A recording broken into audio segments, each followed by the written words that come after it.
Ahojte.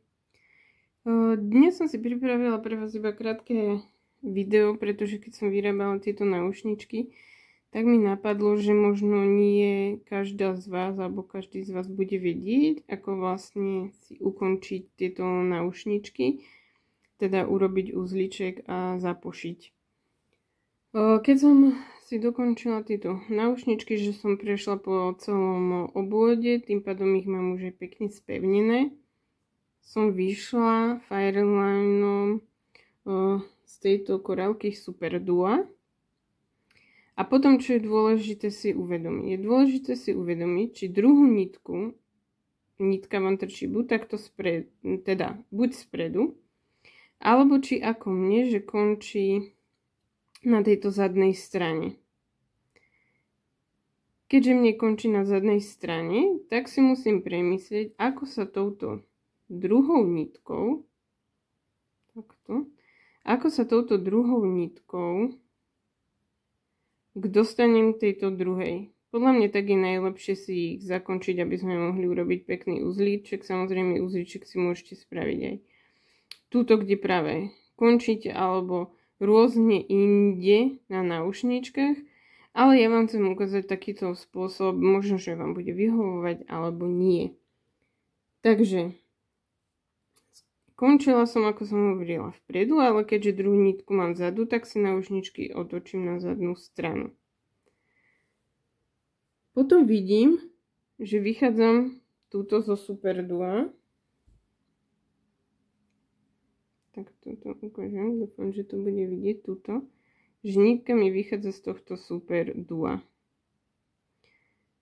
Potom si musím popozrieť, ale ako mi idú koráliky a mne sa najvhodnejšou cestou zdá, že by som prešla tadyto cez TER 11, túto cez Super Duo, následne cez TER 11,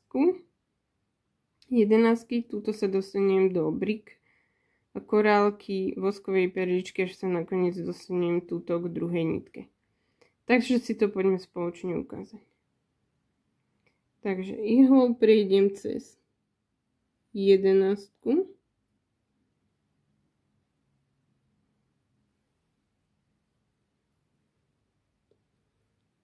Potom túto dierku Super Duo.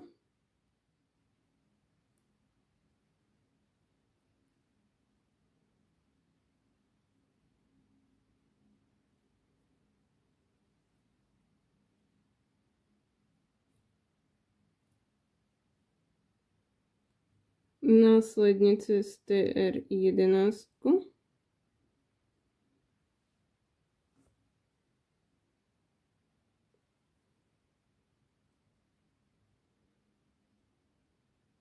No. Tuto vám to možno pôjde trošku ťažšie, lebo treba ísť do tejto strednej TR 11. Čakajte, neviem, či to budete takto na videu vidieť. Tejto strednej.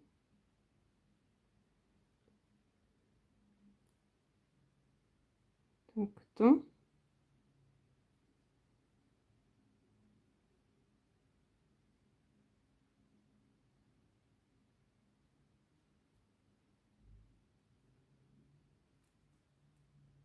Tak.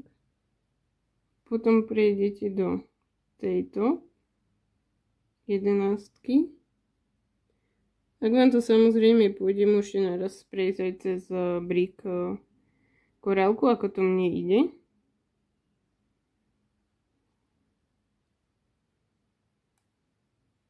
No a teraz už sa nachádzame vlastne v tom vnútornom kruhu, kde sme sa chceli dostať.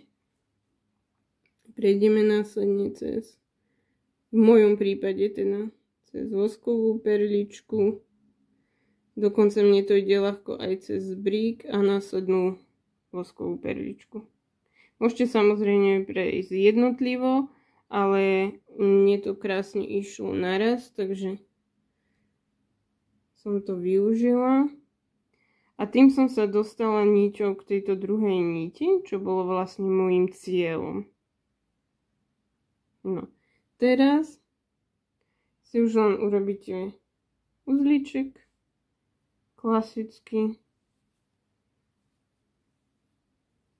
Môžete urobiť teda aj dvakrát, aby ste to mali pekne spevnené a istotu, že to poriadne drží. No a teraz, čo je dôležité, že nebudeme nožničkami hneď strihať pri tomto uzlíku, ale ešte prejdeme do nasledujúcej korálky, jednej alebo dvoch, to už je na vás, ako vám to pôjde. Takže v mojom prípade pôjdem jedným ramenom nite do brík korálky.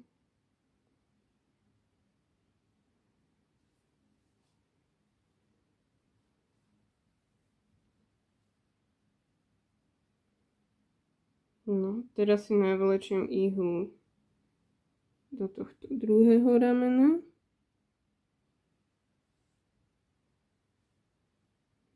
Tak.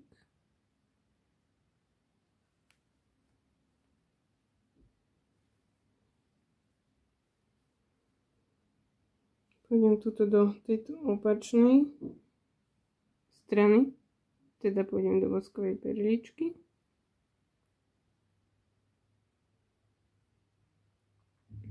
No, mne to prirodzene ide aj do bríga voskovej perličky, aj nasledujúcej, takže sa nebudem trápiť, kľudne prejdite aj takto, ako vám to pôjde najľahšie.